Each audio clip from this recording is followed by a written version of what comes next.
এই অভ্যুত্থানের শুরু থেকে বাংলাদেশের তৌহিদি জনতা, ইসলামী আন্দোলন বাংলাদেশ থেকে শুরু করে বাংলাদেশের আমার যে ভাইদেরকে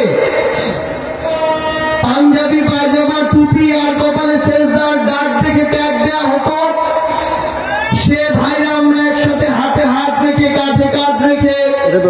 রাজপথে লড়াই করেছি। আমাদের মনে আছে 5ই আগস্টের আগে কে কিভাবে গলা উঁচু করে সাহস দিয়ে আমাদের পাশে দাঁড়িয়েছিল। আমাদের মনে আছে ওই 3 আগস্ট 4 আগস্টে কিভাবে আমাদের পীর সাহেব হুজুর বলেছিল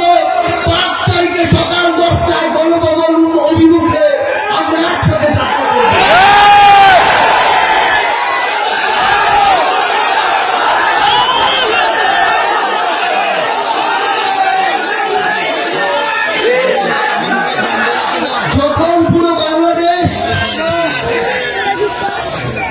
যখন পুরো বাংলাদেশের মানুষের মনে ওই খুনি হাসিনার বিপক্ষে 5 তারিখ সকাল